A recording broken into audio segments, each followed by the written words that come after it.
Good morning बच्चों। कल हम कृतिका के अध्याय नंबर 2 के अंदर जॉर्ज पंचम की नाक से अध्ययन पूरा किया था। आज हम अभ्यास प्रश्न करेंगे, जिसमें हमने देखा था कि किस प्रकार से भारतीय मतलब एक अपनी नाक बचाने के लिए, या कह सकते हैं नाक टूटी हुई नाक की वो एक आधार बनाकर किस तरह से वो बौखलाहट उठते हैं, किस तरह से एक विदेशी महारानी के आगमन पर जो जॉर्ज पंचम की नाक टूटी हुई थी, उसके लिए भारत के जो सरकारी तंत्र है किस तरह से वो आतुर हो उठते हैं उसे लगाने के लिए, कितने परेशान उठते हैं, और उनकी इस बदहवासी से उनकी जो स्वाभिमान जो था वो एक शून्य मानसिकता को दर्शाती है। यानी उनका स्वाभिमान शून्य मानसिकता को दर्शा रहा था। तो किस प्रकार से देखो भारतीय अपने स्वाभिमान को दूसरों के आगे मान लो इस तरह से अपनी गर्दन झुका देते हैं, किस तरह से वो एक गुलाम मानसिकता के शिकार हैं। तो ये हमने इसमें जाना था। तो बच्चों आज हम अध्याय नंबर 2 के फर्स्ट क्वेश्चन को देखते हैं। सरकारी तंत्र में जॉर्ज पंचम की नाक लगाने को लेकर जो चिंता या बदहवासी दिखाई देती है वह उनकी किस मानसिकता को दर्शाती है। तो बच्चों हमने इसको जाना था कि जो बदहवासी या जो मानसिकता उनकी दर्शा रहे थे, तो अभी हमने देखा था ना, तो एक शून्य मानसिकता को दर्शाती है।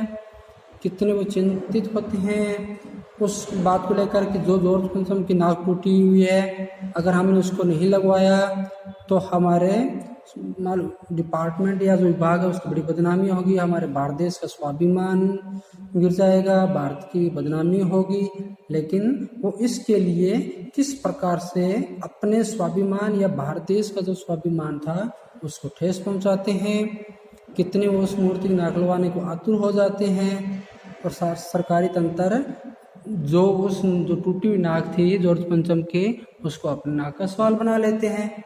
तो यहाँ पर भारतीयों की एक शून्य मानसिकता को दर्शाती है, यानी गुलाम मानसिकता को दर्शाती है। स्वाभिमान के मतलब यानी स्वाभिमान को अपने स्वाभिमान को न रखकर वो एक शून्य मानसिकता को प्रदर्शित करते हैं। तो आप इस तरह से इसका आंसर दे सकते हैं। ये हमने इसमें पीछे पढ़ा था अध्याय के अंदर। ये आप अपनी नोटबुक में करेंगे बच्चों। सेकंड क्वेश्चन, रानी एलिजाबेथ के दर्जी के परेशानी का क्या कारण था, उसकी परेशानी को आप किस तरह तर्क संगत ठहराएंगे।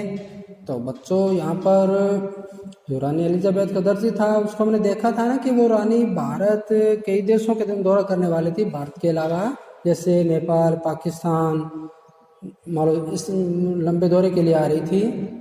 तो वो दर्जी इसलिए परेशान था कि भारत में लोग का वेशभूषा अलग है, पाकिस्तान के अंदर है, नेपाल के लोग कुछ अलग प्रकार के कपड़े पहनते हैं, पोशाकें पहनते हैं। तो अब मैं कौन कौन सी पोशाकें किस से तैयार करूं जिससे रानी को अच्छा लगे या अनुकूल लगे, या उसको वो जिस भारत जैसे भारत की वेशभूषा है वो वैसा पहनना चाहेगी, पाकिस्तान में पाकिस्तान की तरह, नेपाल में नेपाल की तरह। तो दर्जी को ये परेशानी मान लो लग रही थी कि मैं किस तरह से अपने कर्तव्य का पालन करते हुए रानी ऐसी पोशाकें बनाऊं कि रानी खुश हो जाए, या रानी को जो अच्छी लगे, उनकी शान को बढ़ाए, ऐसे वस्त्र में सिलूं, क्योंकि वो एक रानी का वेतनभोगी था। तो इस तरह से वो और बड़ा परेशान था कि मैं किस प्रकार की पोशाकें तैयार करूं जैसे जिस देश में वेशभूषा पहनी जाए लोग उन्हें पसंद करें। तो इस तरह से वो एक परेशान था। तो बच्चों यहाँ पर आप सेकंड क्वेश्चन भी कर सकते हैं, लिखोगे आराम से। थर्ड नंबर क्वेश्चन, और देखते देखते नई दिल्ली का कायापलट होने लगा, नई दिल्ली के कायापलट के लिए क्या क्या प्रयत्न किए गए होंगे। तो ये काफी मोस्ट प्रश्न है बच्चों। जब रानी आ रही थी तो किस तरह से तो भारत की हमारी राजधानी है उसकी कायापलट हो रही थी। तो कायापलटना का मतलब होता है किसी वस्तु को एक नया रूप प्रदान करना, या कह सकते हैं मान लो काया वैसे शरीर को कहा जाता है। तो जब शरीर का मान लो अगर जैसे है उस पर इस प्रकार की वेशभूषा पहनना जैसे उसमें अलग प्रकार से नजर आए, या अलग अलग प्रकार के कपड़ों को पहनना भी कह सकते हैं यहाँ पर, या हम कह सकते हैं किसी वस्तु का बिल्कुल एक नया रूप प्रदान कर देना। तो इस प्रकार से जब रानी जो महारानी थी इंग्लैंड की एलिजाबेथ जब वो भारत में आ रही थी तो उस समय जो दिल्ली की हालत थी तो वो एक शाही मेहमान के अनुरूप नहीं थी। तो उसके लिए उसे इस प्रकार से सजाया जाना था, संवारा जाना था कि रानी को अच्छा लगे और हर तरह की गंदगी हटाई गई। सड़कों पर मतलब जो भवन थे, इमारतें थी, उनको रंग पुताई की गई, या जो भी फुहारे होते हैं या जो मतलब अनेक प्रकार की जो सड़कें थी उनको भी अच्छी तरह से बनाया गया, एक नया रूप दिया गया। यानी एक तरह से नई नवेली दुल्हन की तरह पूरी दिल्ली को जो सजाया गया। तो इस तरह हम कह सकते हैं कि ऐसा करके एक दिल्ली की कायापलट के प्रयत्न किए गए होंगे। तो ये 3rd नंबर क्वेश्चन भी आप करोगे बच्चों।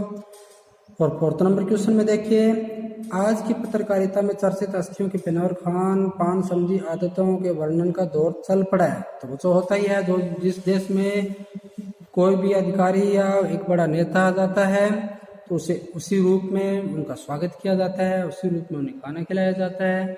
यानी उसी प्रकार से वो अपनी वेशभूषा के अनुरूप ही उनका आदर सत्कार करते हैं बच्चों। तो यहाँ इस प्रकार की पत्रकारिता के बारे में आपके क्या विचार हैं?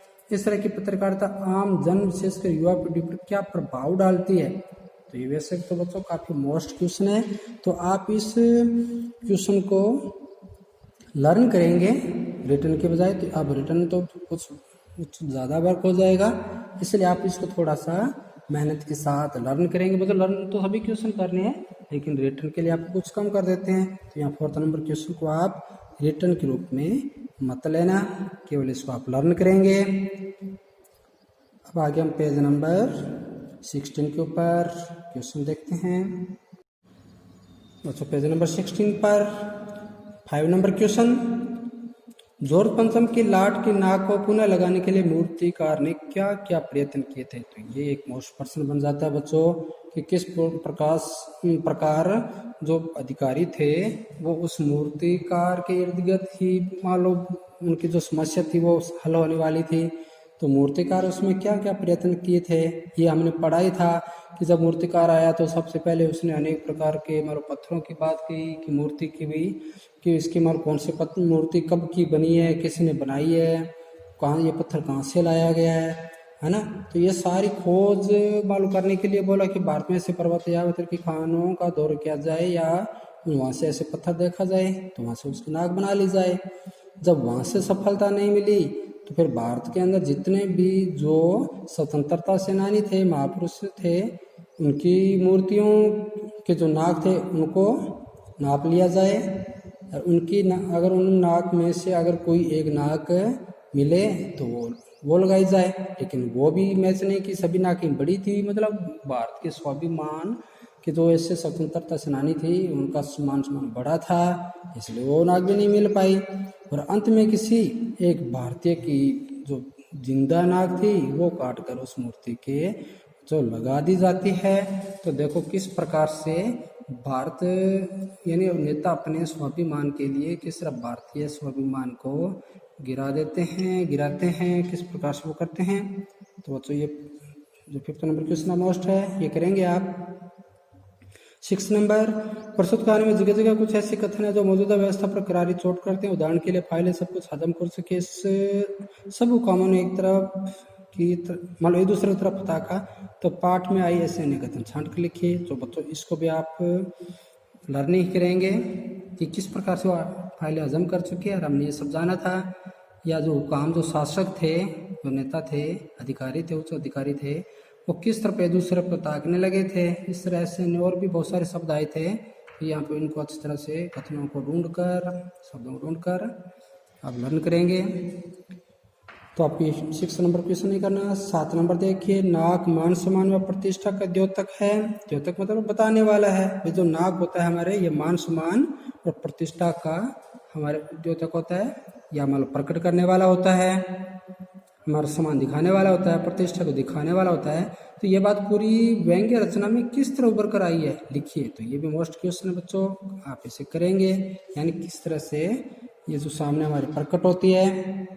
तो ये हमने क्वेश्चन देख ही रहे हैं आप कि किस प्रकार से जो पंचम था उसको उभर कर सामने आती है। तो ये हमने देखा था कि किस प्रकार से प्रतीकात्मक अर्थ के रूप में जो अधिकारीगण थे वो उस नाक के रूप में अनेक प्रकार से दिखाते हैं कि जो इंग्लैंड के शासक हैं, मूर्तियों का स्वतंत्र भारत में बने रहना देशवासियों के बलिदान और स्वाभिमान का अपमान था, और किस प्रकार से स्वाभिमान शून्य मानसिकता को नेता अपने प्रकट कर रहे थे। तो ये सब हम इसमें अच्छी तरह देख रहे थे। आगे क्वेश्चन नंबर 8 बच्चों, हम 7 नंबर क्वेश्चन के अंदर पढ़ रहे थे कि किस प्रकार से वो शासकों की स्वाभिमान शून्य मानसिकता को मालूम प्रकट करते हैं, दर्शाता है, और किस तरह से वो विदेशी शासकों के मान लिए भावनाओं के लिए अपने देश के आत्म सम्मान को वो किस तरह से मालूम गिराने के लिए भी सोच लेते हैं। यानी इतना तक नहीं सोचते हैं वो एक सिर्फ एक जो इस प्रकार से विचार विमूढ़ व्यक्ति था मूर्तिकार, उसके लिए उसके सभी सुझाव जो अपमानजनक सुझाव वो देता जाता है उसको ही स्वीकार करते चले गए। अपने भारत के लिए, अपने भारत के महापुरुषों के लिए, स्वतंत्रता सेनानियों के बारे में ऐसा कुछ नहीं सोचा। तो ये सारी बातें एक व्यंग्य रूप में हमारे सामने उभर कर आती है कि किस तरह से ना के मान सम्मान का प्रतिष्ठा का द्योतक बन जाता है बच्चों। तो आप यहाँ इस तरह से बुक के अंदर से फाइंड करके लिख सकते हैं। आगे हम क्वेश्चन नंबर 8 को पढ़ते हैं। जॉर्ज पंचम की लाट पर किसी भी भारतीय नेता, यहाँ तक कि भारतीय बच्चे की नाक फिट न होने की बात से लेखक किस सोच संकेत करना चाहता है। तो यहाँ पर बच्चों वही मानसिकता फिर यहाँ पर प्रकट कर रही है कि वे नेता या जो मूर्तिकार था उसकी किस प्रकार की सोच थी। यानी कि जो नाक था वो एक अर्थ के रूप में देखें तो सम्मान और प्रतिष्ठा का था, और इसी ओर लेखक ने संकेत करते हुए बताया है कि जो स्वतंत्रता और आत्मसम्मान के लिए जिन देशवासियों ने या कितने सूरवीरों ने और बच्चों ने जो मतलब अपना बलिदान कर दिया था, और उन सब के बच्चों का सम्मान और जो महापुरुष थे उसके आगे जॉर्ज पंचम जैसे गुलामी और एक दमन जो का प्रतीक था व्यक्ति, उसके लिए किस प्रकार से उनकी जो नाकें थी वो जॉर्ज की नाक से बड़ी मतलब यानी अधिक सम्माननीय होती है, लेकिन फिर भी वो पत्रकार किस तरह से उनको एक मतलब कुछ न समझते हुए किस तरह से अपनी मान्य जो अगर माने तो अगर उसकी शून्य मानसिकता को वो प्रकट करता है। तो ये 8 नंबर क्वेश्चन के अंदर बच्चों इस तरह आप आंसर इनका दे सकते हैं। 9 नंबर, अखबारों ने जिंदा नाक लगने की खबर को किस तरह से प्रस्तुत किया। तो बच्चों ये जिंदा नाक लगने की खबर हमने सबसे आखिर में देखा था ना अध्याय के अंदर कि किस प्रकार से उन्होंने मान लो इस खबर को सांकेतिक रूप में प्रकाशित किया कि कोई भी मान लो एक जो जॉर्ज पंचम का जो बुत है उसके एक जिंदा नाक लगाई गई है, यानी वो कोई एक बिल्कुल भी पत्थर की नहीं लगती, और इसलिए यही संकेत था कि भारत के स्वाभिमान जो शासक थे या जो नेता हैं उनका स्वाभिमान है ही नहीं, और वो पंचम की नाक के लिए किस प्रकार से अपने जो भारत की जो नाक है उसको कटवा दी। तो यहाँ इस तरह से अपने मालूम संकेत प्रकट कर सकते हैं बच्चों। और अध्याय नंबर क्वेश्चन नंबर 10, नई दिल्ली में सब था सिर्फ नाक नहीं थी, इस कथन के माध्यम से लेखक क्या कहना चाहता है। तो इसमें भी बच्चों हमने पढ़ा था कि भारतीयों की किस तरह से उनकी मनोवृत्ति थी या किस प्रकार की वो मानसिकता अपनी दिखा रहे थे। तो यहाँ पर एक व्यंग्य करते हुए कहते हैं कि रानी महारानी के स्वागत में पलक जो मालूम बिछाए बैठे थे भारतीय शासक, मालूम एक उनका जोरदार स्वागत करते हैं। वो भले ही भारतीयों के सारी सुविधाएं उपलब्ध करा दी हो या दिल्ली को दुल्हन की तरह सजा दिया हो, लेकिन उन लोगों में राष्ट्रीय स्वाभिमान का लेस मात्र अंश भी नहीं था। यानी ये सब एक दिखावा था, एक औपचारिकता थी विदेशी मेहमान के स्वागत के लिए। ये सब एक तरह से स्वतंत्र और संप्रभु राष्ट्र के शासक के रूप में नहीं दिखाई देते, यानी उन्होंने केवल एक दिखावा करने के लिए था। और नई दिल्ली में नाक न होना स्वतंत्र भारत के शासक प्रशासकों का स्वाभिमान सुनने को भी प्रदर्शित करता है बच्चों। तो इस तरह से लेखक यहाँ उनके व्यंग्य कर रहा है। और क्वेश्चन नंबर 11 को देखिए, जॉर्ज पंचम की नाक लगने वाली खबर के दिन अखबार चुप क्यों थे?